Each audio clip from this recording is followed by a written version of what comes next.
Welcome to my studio. You'll probably remember about a month ago, I filmed a quilt being quilted on the long arm from start to finish. Well, this is that quilt.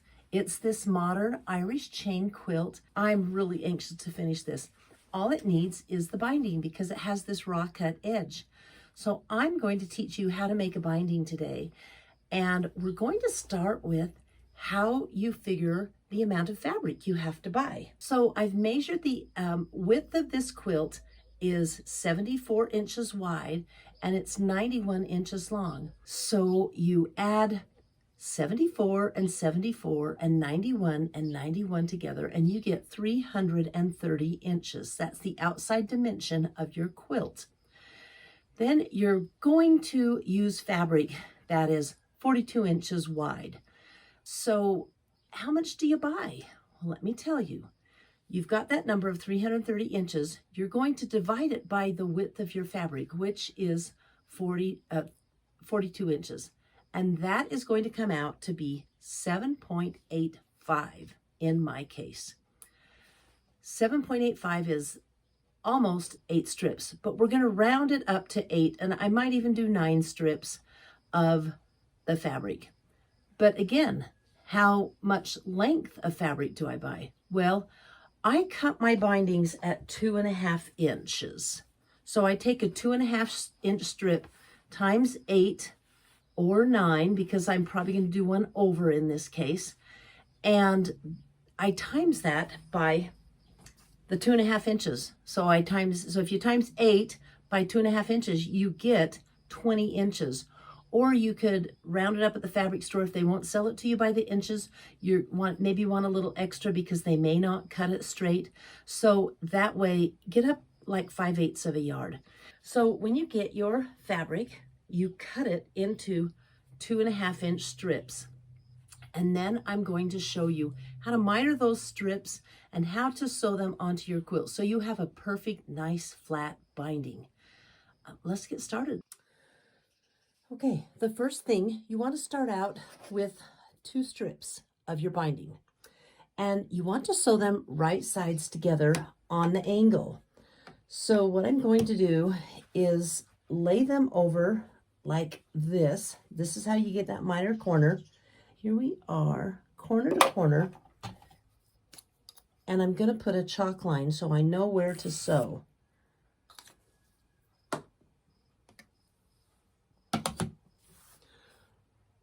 And then I'm going to turn this into my machine. And I'm just going to sew that line straight down from corner to corner. And as you can see, that's how I get my mitered edge. So I have one more strip to sew on, and I'm going to sew this last strip on like so. And I'm going to miter it just like I did the other, but I won't draw the chalk line this time. I'm just going to sew from here to here.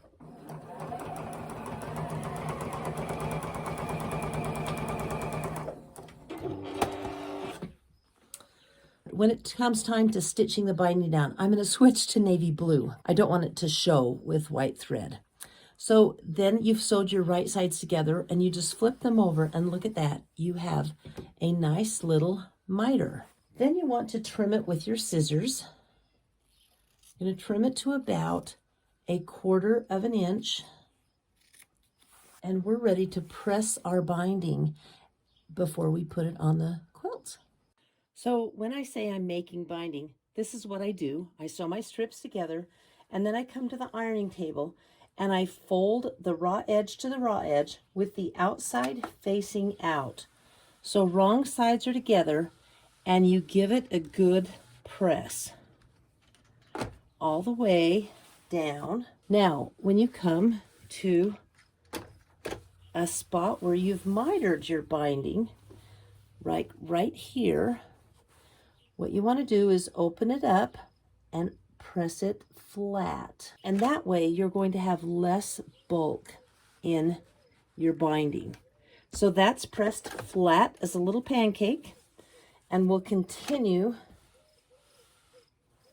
to press this binding down until it's all finished. And there you go. My binding is made. So the next thing to do is put it on the quilt. I'm at my machine and I'm going to sew the binding on the back first. Now, why am I starting on the back? Because I'm going to fold it over to the front and I want that nice even seam. I want that to show on the front because I can control it more than on the back. Here's another tip. I have a nice big table that's holding my quilt because you don't want the quilt falling off a little table and you don't want the tugging. It's going to make your binding uneven or pull. It'll be hard to put it on so it's straight and flat because you do want your binding to lay flat. So if you don't have a large table to sew on, put something next to your table to hold the weight of that quilt. You'll appreciate it. And the last thing before we start sewing I'm going to tell you is that we are going to start in the middle of one of the sides of the quilt. So here's a corner and here's the other corner. And I'm just going to come down. There's no science. It can be just about anywhere. And I'm going to give myself a tail of about 12 inches to put on the quilt. And what I'm going to do is just lay it right down on the quilt. I'll put a pin in to hold it.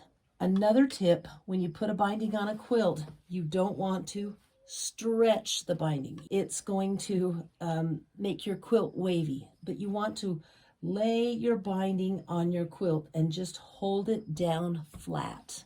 All right? Let's get sewing. Okay, I'm ready to sew. And I'm sewing this binding on at 1/4 of an inch.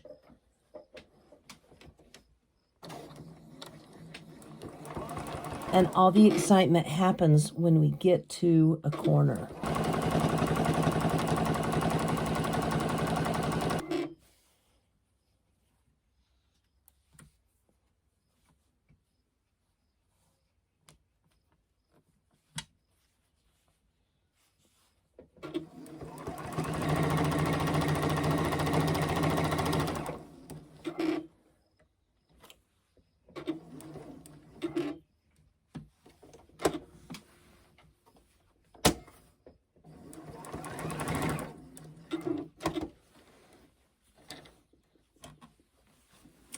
Okay, so I'm at the corner again, and if you can see, I've come across at 1/4 inch.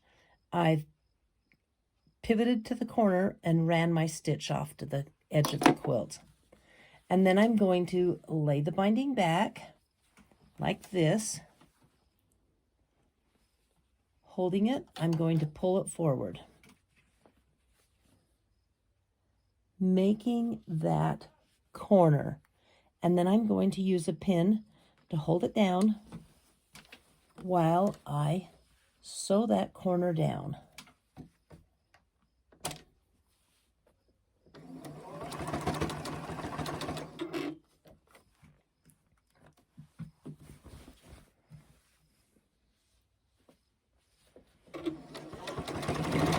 And when you're sewing on binding, that's all there is to the sewing the binding on the quilt. Okay, so I've sewn my binding all the way around the quilt on all the corners, and I've got this space left where I don't have the binding sewed. But remember, I started with quite a tail, and then I've got a tail here. Let me show you how to connect the two. I had some quilters in my shop yesterday, and they said the hardest part for them is connecting these bindings. So I'm going to show you the easy, no-fail method for connecting these bindings together. Lay your quilt flat out. Here, let me get it up on the table. Okay, so lay your quilt flat like you have it like this. But I'm going to cross my bindings over. Now, if your binding is 2.5 inches, you want your binding overlap 2.5 inches, and I'll show you what I mean. So this is cut to here, and I'm going to lay this kind of off so you can see This is the edge of the bottom binding, and here's the edge of the top binding. I'm just going to use my binding, my 2.5-inch strip, as the measurement. So what I'm going to do is lay it down right at the edge of that bottom binding that I've got peeking out, and I'm going to clip the top binding off at 2.5 inches on the other edge of my binding. What I want to do is I want to connect these two pieces with a miter. And here's how I'm going to do it. I'm going to open this up like that with the wrong side down on the quilt. And I'm going to open this side up with the wrong side down on the quilt. Then I'm going to lay these two together like this, pulling the quilt. I'm going to lay them together, but I want a miter corner, remember? So I'm going to fold these two pieces on their crosswise so I can make a miter corner. And I'm going to stick some pins in to hold it. Just like that. Now, it's going to be difficult to sew this at the machine with all this bulk in here pulling on it. Here is one of my favorite tricks. I take all of this fabric, all of this space, and I pull it together like this, pinching it off at the binding, and I'm going to pin it together like so. And that is going to give me some slack on this, so I can sew this little miter corner right on that chalk line without going over the pins. And the best part is I don't have a lot of pull on this awkward seam. So here I am just sewing the miter corner, removing my pins as I go.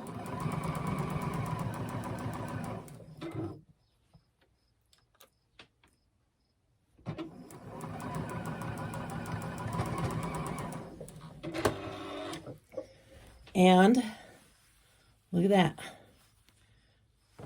Can you see how that just folded over? I'm going to pull this pin out that's holding the bolt together, and I'm going to stretch it out, and look at that.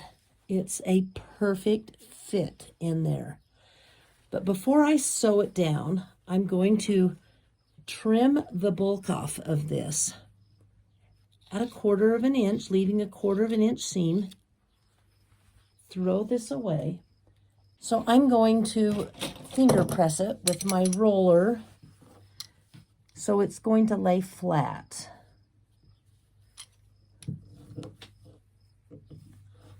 It's hard to see on this dark fabric, I know. But what I've done is open the seam up, and I'm pressing it flat with my roller. Then I've stretched it, and look at that. Can you see that? It's a perfect fit from here to here, and all I have to do is sew it down. I may put a couple of pins in, and then I'm going to continue sewing at 1/4 inch. You may have noticed I took my table off.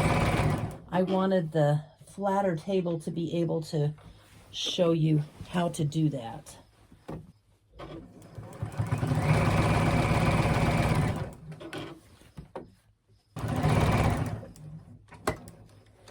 Okay, isn't that cool? We have the perfect binding. And, you know, I have to show you, there was a little pucker that came in, but it's not going to show from the other side. Isn't that neat? So the next thing we do, I'm going to change the thread in my machine to navy blue, and I'm going to change my presser foot, and I'll show you why, and sew this binding down. Okay, this is the presser foot that I'm going to use to sew my binding down on the top. Take a close look at it. There's a little metal guide right here, and it's on the bottom. It comes through the bottom, and there's a little bump in that metal guide where the needle goes. I'm going to push my binding right to the edge of this metal guide, and it's going to sew a perfect straight seam, and my binding is going to look just so professional. I just call it my binding foot, and maybe that's what it is. Let me put it on my machine. Mounted and ready to go. Okay, so I'm ready to show you how to use this foot. I have my quilt turned right side up, and I've clipped it down in a couple of places so I can so there won't be any drag or pull. And I'm going to slide my quilt under this, lifting the presser foot a little, right next to that guide. And lower my presser foot and stitch away. I just turn my quilt as I go, and I'm holding it against this guide, and it's going to sew a perfect seam.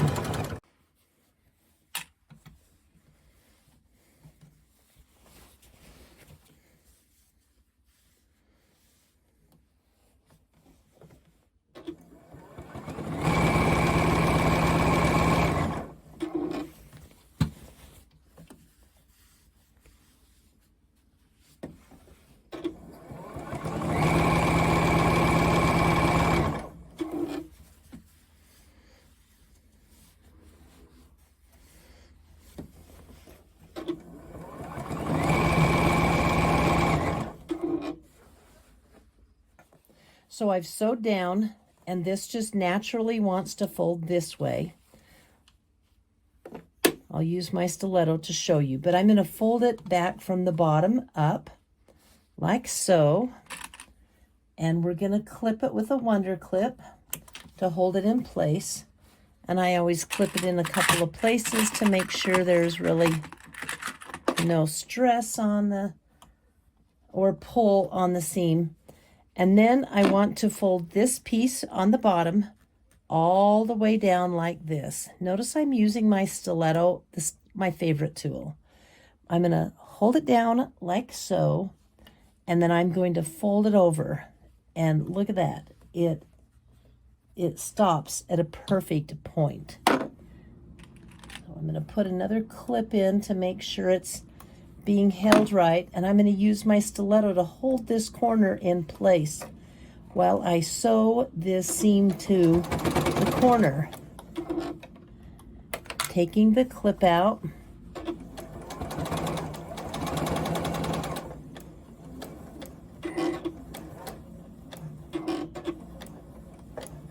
There we go. Then I'm going to pivot my quilt, or turn my quilt like this, line it up with this edge, and start sewing. And I can take my clip out, pull some more quilt over.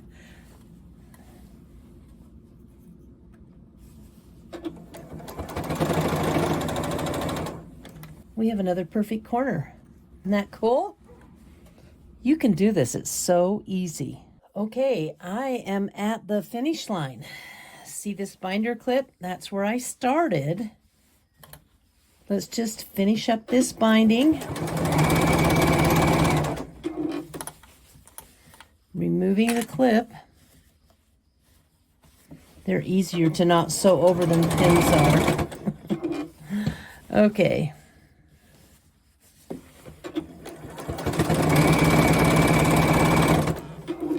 And then I'm going to finish off with a lock stitch. And we're done.